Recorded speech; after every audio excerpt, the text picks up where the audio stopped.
No tracking, no guilt, no overthinking.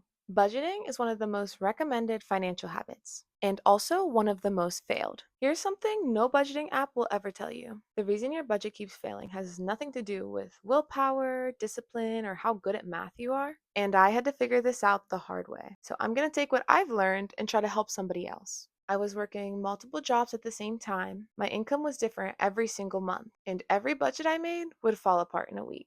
I'd forget to log something, a paycheck would come in short, and suddenly the whole system was useless. So eventually, I just stopped budgeting completely. And weirdly, I started saving more money than I had ever before. So instead of forcing something that doesn't work, here's what I do instead. Hi.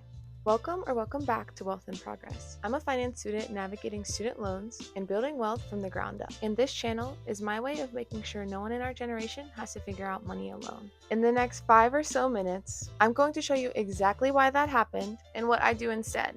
Because if your budget keeps failing, I promise it's not you, it's the system. So let's get into it.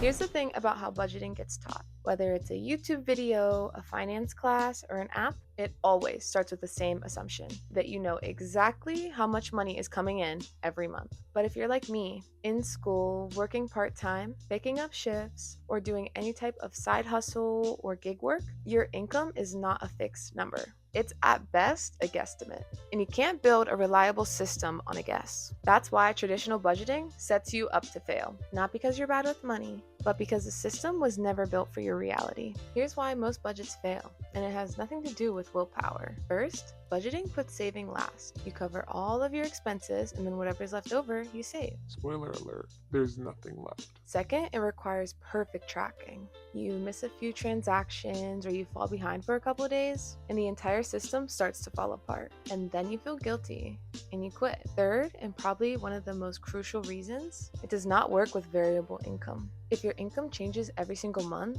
there's no way to build a fixed budget around it. So what's the alternative? It's called paying yourself first, and it completely flips the way most people manage their money. The idea is simple. Instead of spending first and saving what's left, you save first automatically before ever touching your money. Every time money hits your account, a percentage gets moved into savings immediately. Handle all of your fixed expenses like rent, subscription, and bills, and make sure you try to keep those fixed expenses as low as possible. Whatever's left, you can live on guilt-free. There's no extensive spreadsheets, no overthinking, no tracking every single latte. You can just set it up once and let it run in the background. Now, let's talk about how to set it up. Step 1. Open a separate savings account. Ideally, a high yield savings account so that your money's actually growing. Try keeping it at a different bank than your checking account so it's not as tempting to dip into it. Step 2. Pick a percentage, not a dollar amount. This is the key if your income fluctuates. Any percent will work. When you make more, you'll save more. And when you make less, you'll save less. The system adjusts with you.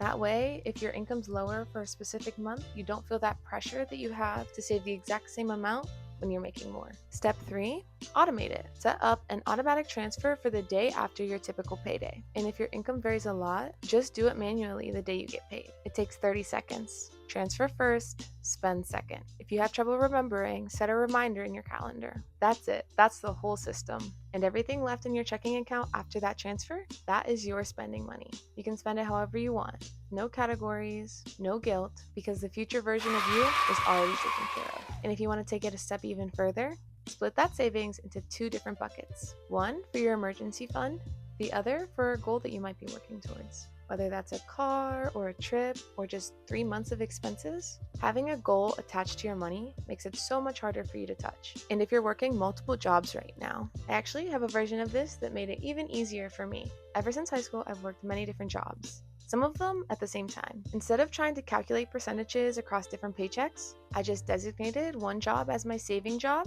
and one job as my spending job. Sometimes it's 2 jobs for saving, 1 job for spending. Every dollar that I get from that one job goes directly into my savings account, untouched. The other covers my actual life, food, rent, going out, whatever else. I know, it sounds almost too simple, but it completely removes the mental math. You're not sitting and making a decision every time you get paid. The system just runs. And when your income shifts, one job picking up while the other slows down, you just adjust which account gets which paycheck. That's it. It's the same idea of paying yourself first, just structured around how your money actually comes in instead of how a spreadsheet thinks it should. Now, I know what some of you are thinking. What if I don't have anything left to save after bills? That's a real and valid concern. If you're genuinely living paycheck to paycheck right now, even 5% is a start. Starting small is perfectly okay because it's not about the amount, it's about building the habit. Because here's what I've found: when you never see the money to begin with, you don't even miss it. It's the money that sits in your checking account taunting you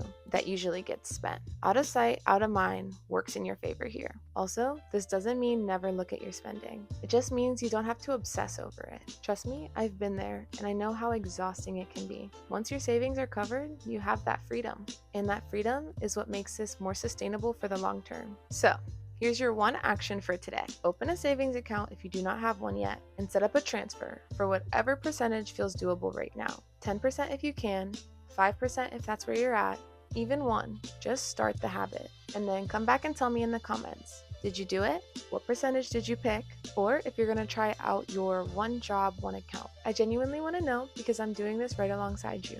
And remember, the issue isn't that you're bad with money. The system that you're using just isn't built to last. This isn't about being perfect, it's about being consistent. You'll mess up at times, and that's okay. I've definitely heard a quote similar to this somewhere. We don't rise to the level of our goals, we fall to the level of our systems. I make videos about investing and building simple money systems. So if that's something you're into, subscribe. If you want to go deeper on savings accounts, like what a high yield savings account actually is and which ones are worth it, I have a video coming on that soon. I'll see you in the next one.